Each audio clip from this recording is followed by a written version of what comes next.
প্রতিদিন নতুন নতুন আপডেট পেতে সাবস্ক্রাইব করুন টিউবার বিপি ইউটিউব চ্যানেলকে এবং পাশে আসা বেল আইকনটিও বাজিয়ে দিতে ভুলবেন না। আসসালামু আলাইকুম বন্ধুরা, টিউবার বিপি থেকে সবাইকে স্বাগতম জানাচ্ছি। বন্ধুরা, গত জানুয়ারি মাসের 25 তারিখে একটা কিন্তু আপডেট এসেছিল ইউটিউব থেকে, যেটা আপনাদেরকে আমি দিয়েছিলাম। সেটা হচ্ছে রিইউজ সম্পর্কে। কিন্তু এরপরেও এই জিনিসটা নিয়ে মিস ইউজ করা হচ্ছে। রিইউজ সম্পর্কে ইউটিউব যে আপডেটটা দিয়েছিল সেটা সম্পর্কে আজকে আপনাদেরকে বিস্তারিত জানাবো, এবং ফেয়ার ইউজ সম্পর্কে বিস্তারিত। অনেকের মনে অনেক প্রশ্ন থাকে, আমার কমেন্ট বক্সে করেছিলেন। কেউ বলছে যে 10 সেকেন্ড ইউজ করা যাবে, কেউ বলতেছে 20 সেকেন্ড, আবার কেউ বলতেছে 30 সেকেন্ড ইউজ করা যাবে। আসলে ইউটিউব কি বলেছে এই জিনিসটা আপনাদেরকে বলার চেষ্টা করবো। এবং রিউজ অর্থাৎ একটা ভিডিও বারবার ইউটিউবে আপলোড করা, আপনার নিজের ভিডিও হোক বা অন্য কারো ভিডিও হোক, এইটা আপলোড করা আসলে কোন কপিরাইটের কোন আইনে পড়ে বা কোন পর্যায়ে পড়ে, বা এর কারণে আপনাদের কি শাস্তি হতে পারে বা চ্যানেলের কি কি ক্ষতি হতে পারে, এই বিষয়গুলো নিয়ে আপনাদের সাথে কথা বলবো। পুরো ভিডিও জুড়ে থাকবো আমি বিপ্লব হোসেন ফ্রম টিউবার বিপো। চলুন শুরু করা যাক।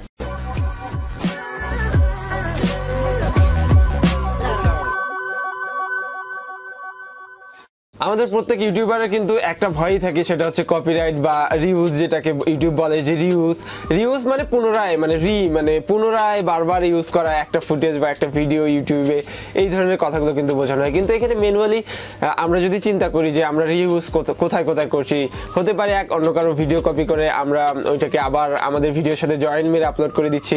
দ্বিতীয়ত হতে পারে যে কারো ভিডিও ডাউনলোড করে ডিরেক্টলি আপলোড করে দিচ্ছি।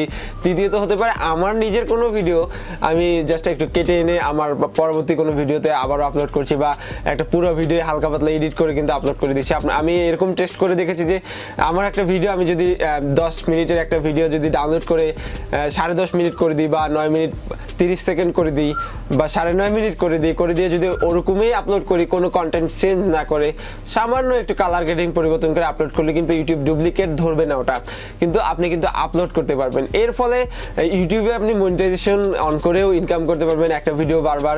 কিন্তু এর ফলে ইউটিউব যে আপডেটটা দিয়েছে এটাতে কিন্তু বলেছে এর কারণে আপনার চ্যানেলেরই মনিটাইজেশন ডিজেবল হয়ে যেতে পারে।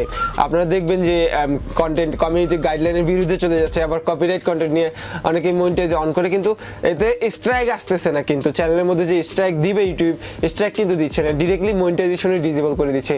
অনেক ক্ষেত্রে কমিউনিটির বিরুদ্ধে ভিডিও আপলোড করলে, অনেক ক্ষেত্রে কপিরাইট ভিডিও আপলোড করলে এই সমস্যাগুলো হচ্ছে। তো এখানে মেইনলি বিষয়টা হচ্ছে যে কোনো কোনো ক্ষেত্রে স্ট্রাইক দিচ্ছে না চ্যানেলে, কিন্তু আপনার মনিটাইজেশনটা ডিজেবল করে দিচ্ছে। এর কারণে কিন্তু ভেঙে যাচ্ছে অনেকের হৃদয়, মন ভেঙে যাচ্ছে। তো আসলে ব্যাপারটা কিন্তু এরকম। আর দ্বিতীয়ত হচ্ছে যে আপনারা অনেকেই বলছেন যে ভাইয়া ফেয়ার ইউজ কতটুকু ইউজ করা যাবে। ইউটিউবের 2018-19-এ তেমন কোনো আপডেট আসেনি, তবে আগের একটা ইউটিউবের ফেয়ার ইউজ সম্পর্কে রুলস রয়েছে যে 30% আপনার মূল ভিডিও যদি 10 মিনিটের হয়, আপনি 3 মিনিটের ভিডিও শুধুমাত্র ফেয়ার ইউজ করতে পারবেন। আপনারা এখন অনেকেই বলবেন যে 3 মিনিট ইউজ করলে তো কপিরাইট ধরে যাবে। তো এটা অনেক আগের একটা রুলস। ইউটিউব বলছে যে যদি আপনি কোনো নিউজ ক্রিটিসিজম বা কোনো রিপোর্টিং বা এডুকেশনাল পারপাসে কোনো কিছু করতে চান, তাহলে আপনার ভিডিও 30% আপনি কপি করে অন্য জায়গা থেকে নিয়ে আসতে পারবেন। তার মানে এই না যে আপনি এক জায়গা থেকে 10 মিনিটের মধ্যে 7 মিনিট আপনারা এক জায়গা থেকে 3 মিনিটে নিয়ে এসে আপনার ভিডিওতে লাগাই দেবেন। এইটা কিন্তু এইভাবে বোঝানো হয় না। বোঝানো হয়েছে ইনফরমেশনের ক্ষেত্রে, অর্থাৎ বিভিন্ন দিক বা বিভিন্ন পারপাসে আপনি 30% পর্যন্ত ইউজ করতে পারবেন। তবুও যদি আপনি আবার যিনি ভিডিওর অনার তার যদি আবার ক্লাইম খেয়ে যান, বা সে যদি ক্লাইম করে ফেলে, তাহলে কিন্তু আবার প্রবলেম হবে। তো মূলত ফেয়ার ইউজের বিষয়টা এটা। আর আমি ডেডিকেটেডলি একটা ফেয়ার ইউজ নিয়ে ভিডিও বানাবো, কারণ এটা নিয়ে অনেকেরই অনেক সংশয় মনের মধ্যে, আমার নিজেরও স্টাডির প্রয়োজন রয়েছে। তো আমি শেষ করে ইনশাল্লাহ একটা ভিডিও দিয়ে দিব। তো বন্ধুরা, এই ভিডিওতে আমি আসলে 25 তারিখের আপডেট যেটা রিউজ সম্পর্কে, সেটা বিস্তারিত বলার চেষ্টা করলাম। আশা করি ভিডিওটা আপনাদের ভালো লেগেছে। ভিডিও ভালো লাগলে অবশ্যই একটা লাইক দিবেন, কমেন্টে জানাতে ভুলবেন না আপনাদের মতামত, অথবা পরবর্তীতে কি নিয়ে ভিডিও চান আপনারা সেটাও জানাতে পারেন। আর আপনি যদি আমাদের চ্যানেল নতুন দর্শক হয়ে থাকেন, অথবা এরকম ভিডিও প্রত্যেকদিন দেখতে চান, অথচ এখনও সাবস্ক্রাইব না করে থাকেন, তাহলে অবশ্যই সাবস্ক্রাইব করবেন। দেখা হবে পরবর্তী কোনো ভিডিওতে। সে পর্যন্ত সবাই ভালো থাকবেন, সুস্থ থাকবেন, আর আমার জন্য দোয়া করবেন।